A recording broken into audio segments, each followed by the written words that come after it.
옛날 전라도 어느 고을에 김생이라는 사람이 살고 있었습니다.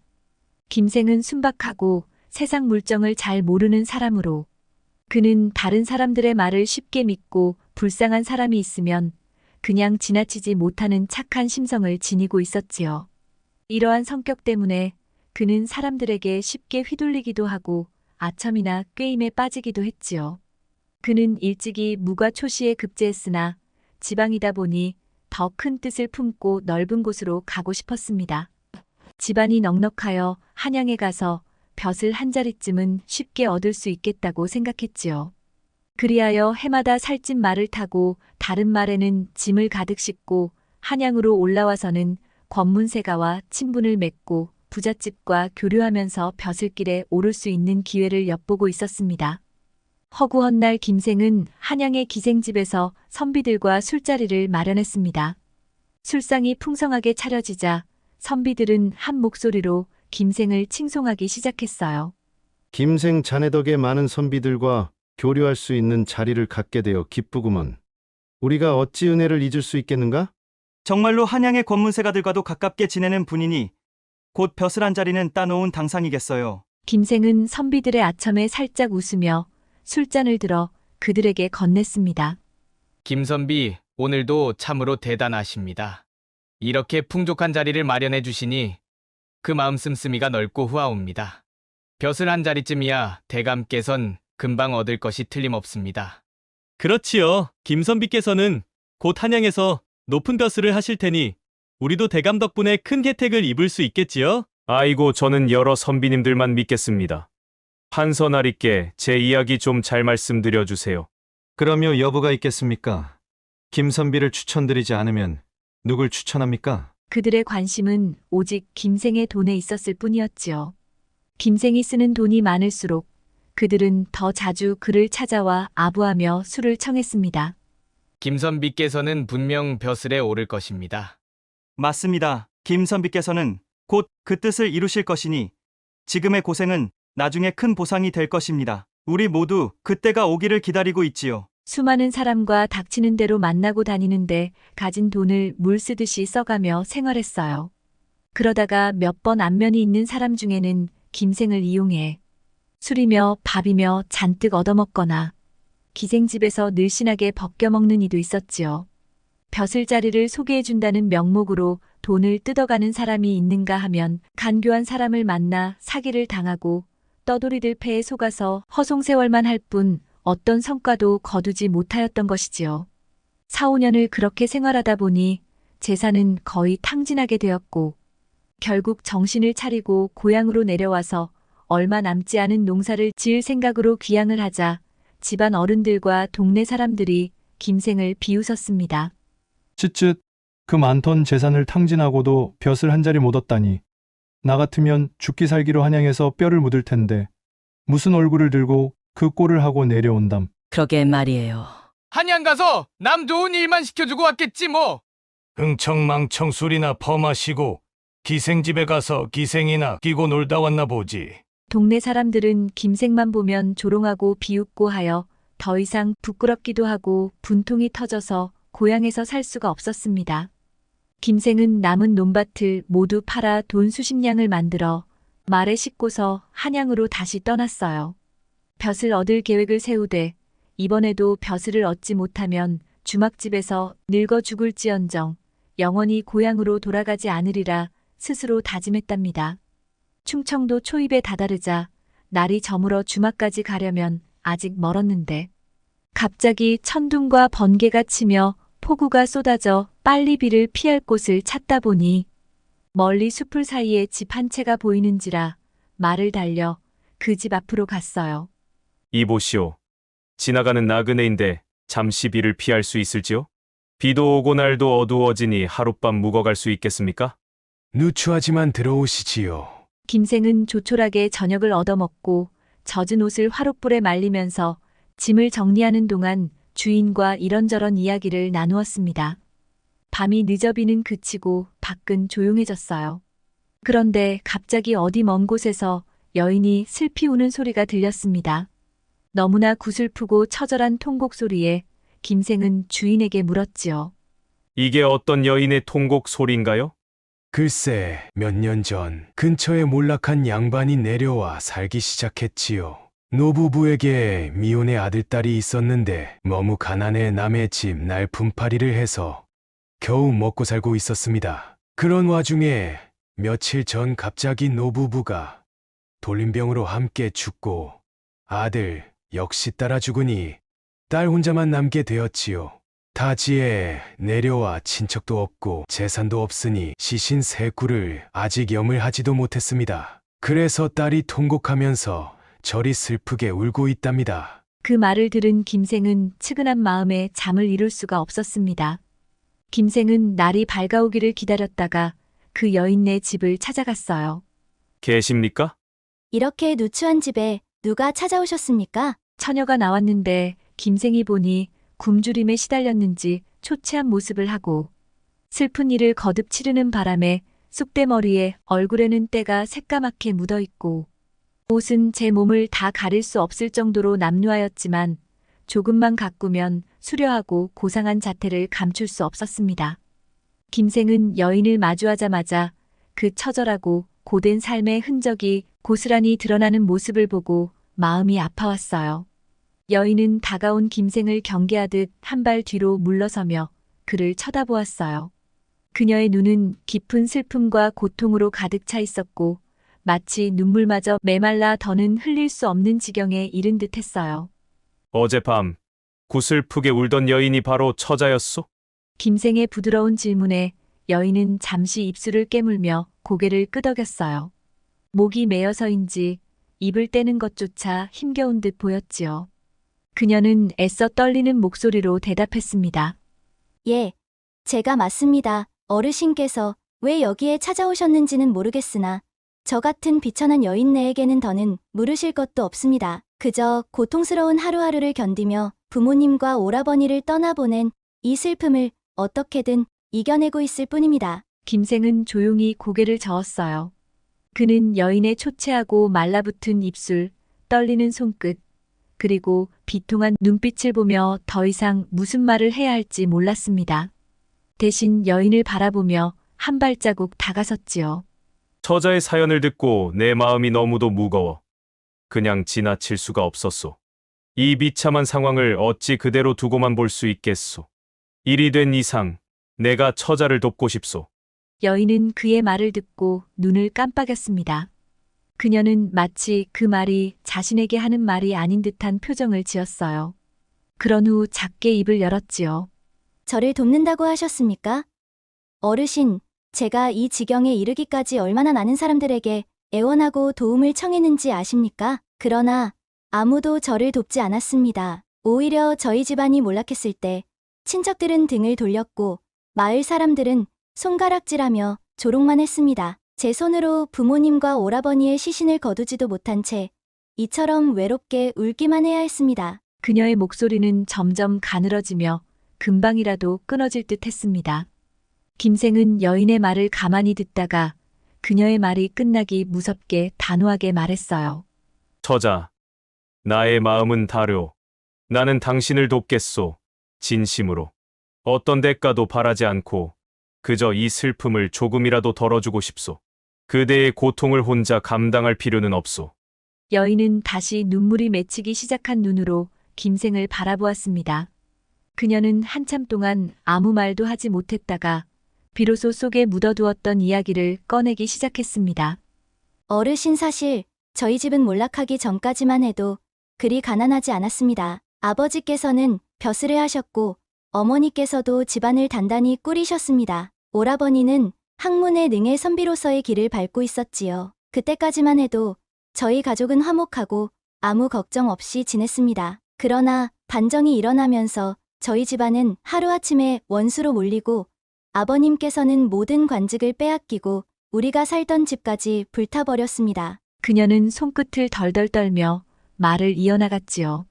그녀의 목소리는 점점 더 애절해졌습니다.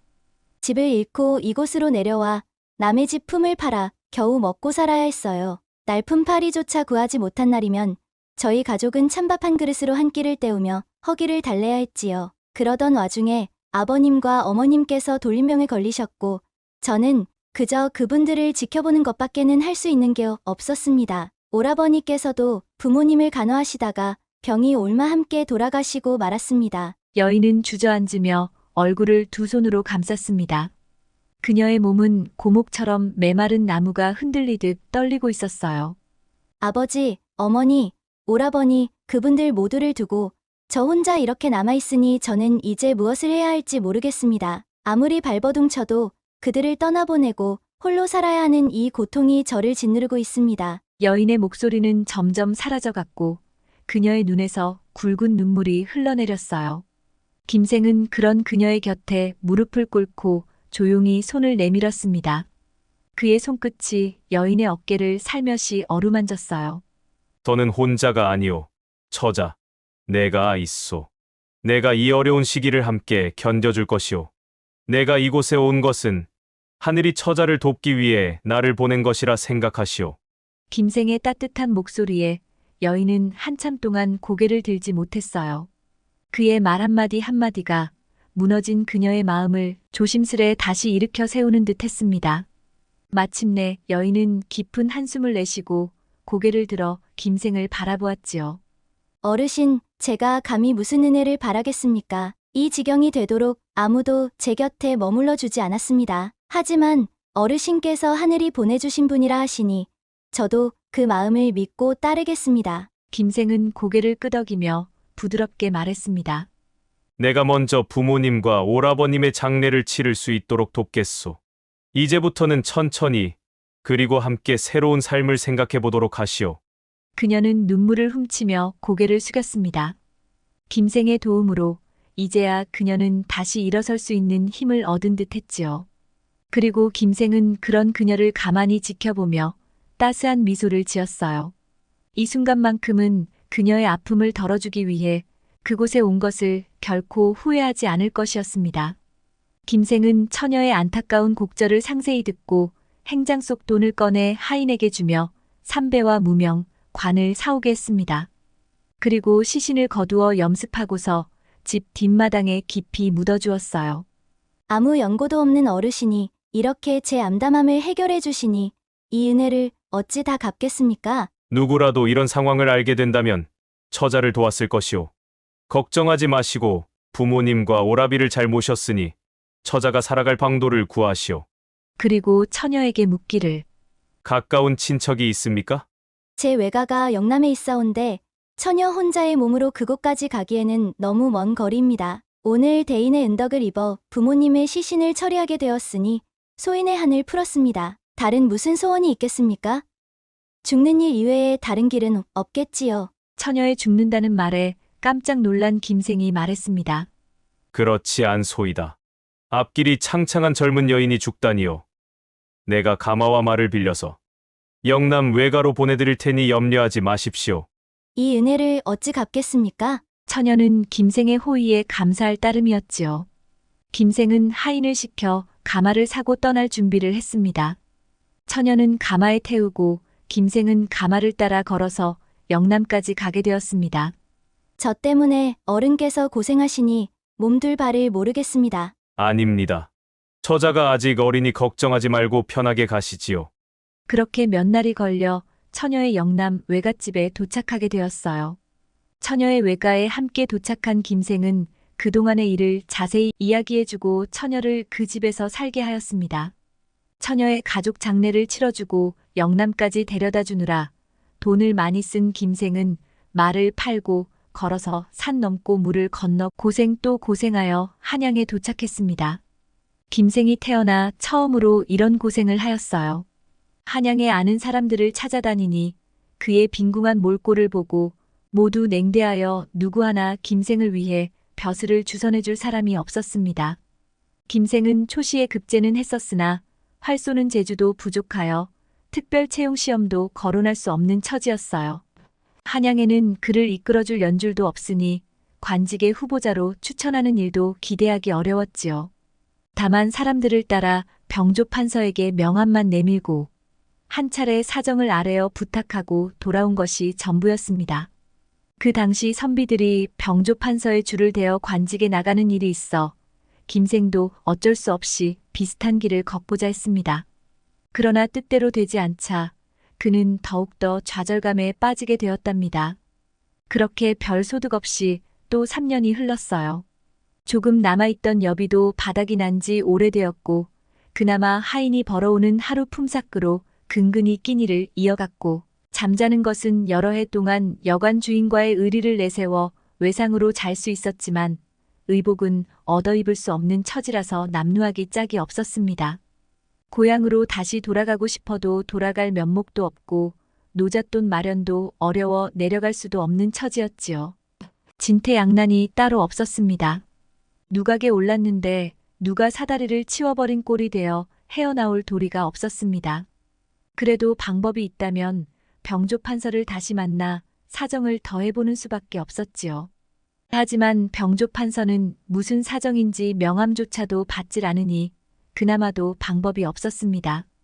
때마침 소문에 병조판서 아버지 동지공이 8순이 넘었지만 기력이 왕성하여 뒤 사랑채에 거처한다는 말을 들었습니다. 김생은 국리 끝에 동지공을 교제할 계획을 세웠어요. 하지만 대감댁의 문턱은 높고도 높았습니다. 하인들이 엄하게 대문을 지키고 있었으며 쉽게 마음대로 들어갈 수 없었답니다. 김생은 곰곰이 생각하다가 날이 어두워지기를 기다렸어요. 대문 안의 뜰이 고요해지기를 기다렸다가 사람들이 다 사라진 것을 확인하고 나서 번개같이 담을 넘어 안으로 들어가 빈 행랑 안에 몸을 숨겼습니다. 그리고 더 어두워지기를 기다렸다가 간신히 동지공이 있는 사랑채를 알아냈습니다. 촛불 켜진 방 안은 밝은데 사람의 소리가 들리지 않아 적막했어요. 잠시 후 방문이 열리더니 사람 발소리가 들리는 듯 했습니다. 때는 삼경이라 달빛은 마당을 반쯤 비추고 있었어요. 김생은 깊고 어두운 곳에 몸을 숨기고 엎드려 살폈습니다. 얼굴이 번드르르한 백발노인이 지팡이를 짚고 내려와서 마당과 계단 사이를 서성거리며 걷고 있었어요. 김생은 그가 동지공이 틀림없다고 판단하고 벼랑간 뛰쳐나가 노인의 발 앞에 머리를 조아려 엎드렸습니다. 노인은 갑작스럽게 김생을 맞닥뜨리자 화들짝 놀라서 물었습니다. 뭐 하는 놈이냐? 무슨 까닭으로 이곳까지 들어왔느냐? 필시 도둑이 틀림없구나. 아닙니다. 어르신 저는 도둑이 아니옵니다. 병조판서 대감을 만나러 왔지만 뵙지를 못하고 몇 날 며칠을 서성이다가 동지공이 계시다는 말씀을 듣고 혹시 동지공께 제 사정을 말씀드리면 병조판서 대감께 연이라도 닿을까 이렇게 무례를 무릅쓰고 담을 넘어왔습니다. 사랑채에서 늘 적적했던 동지공은 말했습니다. 그래, 그러면 어디서 사는 누구인지 말이라도 들어보자꾸나. 그러자 김생은 자신을 소개했지요. 소인은 전라도 사는 김생이라 하옵니다. 일찍이 무과 초시에 급제하였으나 아직 벼슬길에 오르지 못해 적은 녹봉마저도 받지 못하고 한양을 오가느라 재물만 탕진하였습니다. 부모를 섬기고 처자식을 보살피는 것도 뜻대로 되지 않았지요. 고향을 등지고 부모 곁을 떠난 지 벌써 몇 해가 지났습니다. 고향으로 돌아가고 싶은 마음 간절하지만 노잣돈을 마련할 길조차 없어 객점에서 빌어먹고 있으니 그 어렵고 고달픈 사연을 어찌 다 말할 수 있겠습니까? 참 안 되었구먼. 그래, 그 고초가 어련하겠는가. 동지공이 김생의 어려운 사정을 들어주자 김생은 신이 나서 이참에 병조판서에게 말이라도 넣어줄까 싶어 계속 말을 이어갔습니다.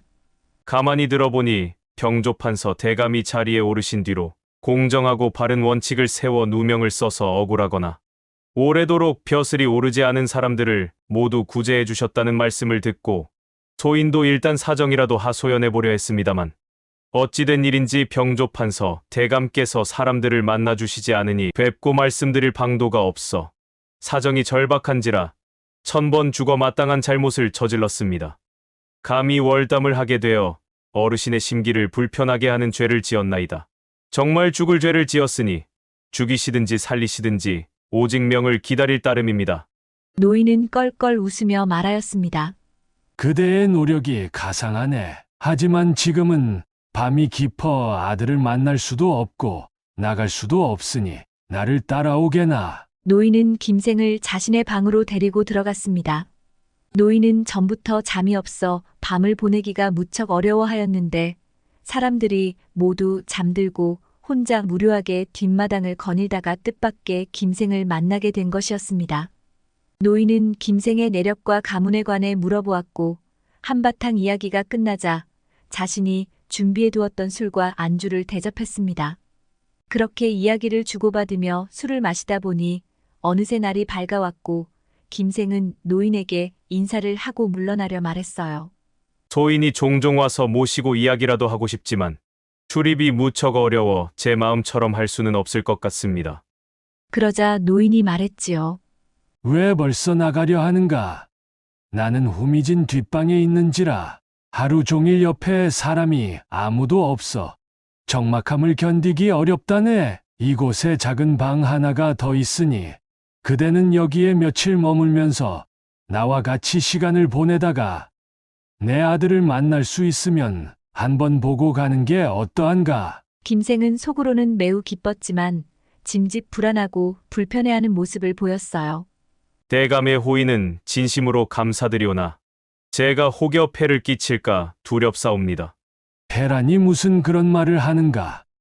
병조판서도 이 늙은이의 무료함을 달래준 사람이라면 자네의 어려움을 들어줄지 또 누가 알겠는가? 김생은 못 이기는 척하며 그날부터 그곳에서 노인과 함께 지내게 되었습니다. 바둑을 두거나 장기를 두기도 하고 밤낮으로 대감 옆에 붙어서 말벗이 되어주기도 하였답니다. 김생은 오랜만에 기름진 음식과 편안한 잠자리가 마치 오랜 방황 끝에 안식처를 찾은 듯한 기쁨과 안도감이 느껴졌어요. 그래서 최대한 편안하고 노인을 즐겁게 하는데 몰두했습니다. 노인은 그동안 적적하고 적막했던 사랑채의 생동감이 감도는 것 같아 신이 났습니다. 그래서 김생에게 이것저것 물어도 보았습니다. 자네는 한양과 지방 각지를 분주하게 다녔으니 필시 겪은 일도 많고 보고 들은 것도 많을 테지. 그 이야기를 한번 들어보고 싶네. 그래서 김생은 자기가 묵과에 급제하고 나서 벼슬을 얻고자 논밭을 팔아 한양에 와서 있었던 일 등을 일일이 자세하게 이야기해 주었지요. 그리고 도중에 시신 세구를 묻어주고 처녀를 구해준 일은 처음부터 끝까지 상세히 이야기하였습니다. 노인은 이야기를 듣고 기쁨에 찬 얼굴빛을 하는 것 같았어요. 그리곤 그를 가상히 여기며 기특해했습니다. 그 이야기를 들은 뒤로 웬일인지 아침 저녁 음식이 전보다 훨씬 좋아졌습니다. 다음 날 병조판서가 올라왔습니다. 노인이 김생을 불러 병조판서를 만나 볼 수 있도록 자리를 만들었던 것이지요. 병조판서도 얘기를 전해 듣고 시신을 묻어준 일을 상세히 물어보고는 김생에게 말했습니다. 요사이 내가 몸이 좀 불편해 손님을 만나기가 어려운 까닭의 명함을 받지 못했다네. 자네도 나를 만나러 왔다가 못 만나고 그냥 돌아가길 반복했으니 참으로 불안했겠구려. 그대는 초면이어도 구면과 다름없으니 이제부터는 편한 차림으로 나를 만나게나. 그리고 하인에게 김생이 갈아입을 의복을 준비해주고 편하게 지낼 수 있도록 잘 대접해주라고 이르렀습니다. 김생은 갑작스러운 호의에 황송해서 감히 그럴 수 없다고 했지요.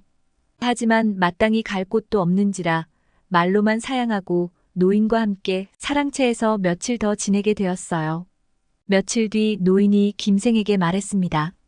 나를 따라오게나. 아무 영문도 모르는 김생은 노인의 뒤를 따랐습니다. 동원을 지나 계단을 오르고 복도를 걸어가서는 몇 번 돌아서 어느 방에 이르러 자리를 잡고 앉았지요. 김생은 노인의 의중을 알 수 없어 당황하여 궁금함을 억누를 수 없었습니다. 갑자기 여종이 문을 열고 말했어요.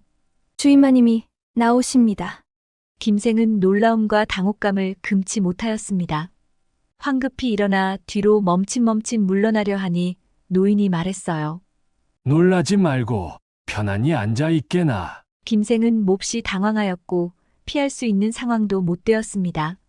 성대하게 단장한 부인이 문을 열고 들어와서 김생에게 절을 올렸습니다. 김생은 더욱더 황공하여 어찌할 바를 몰랐어요. 허둥지둥 자리에서 일어나 얼떨결에 담내로 맞절을 했을 뿐 감히 눈을 올려 쳐다볼 수가 없었습니다. 부인이 말했어요. 대인께서는 소녀를 모르시겠나요? 대인은 갑진년 전라도 모군에서 있었던 일을 기억하지 못하시나요?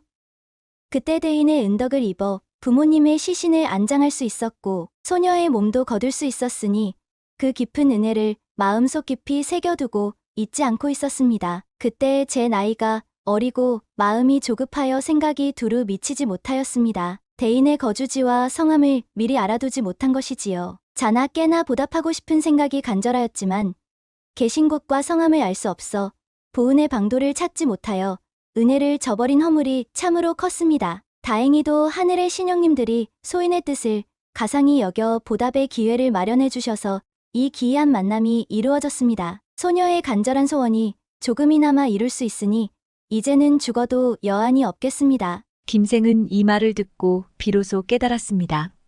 부인은 바로 영남 외갓집으로 데려다 주었던 바로 그 처녀였던 것입니다. 고개를 들어 부인을 쳐다보니 그때 느꼈던 자태가 학처럼 고상한 것이 단아하고 인자한 부인의 모습으로 변모해 있었습니다.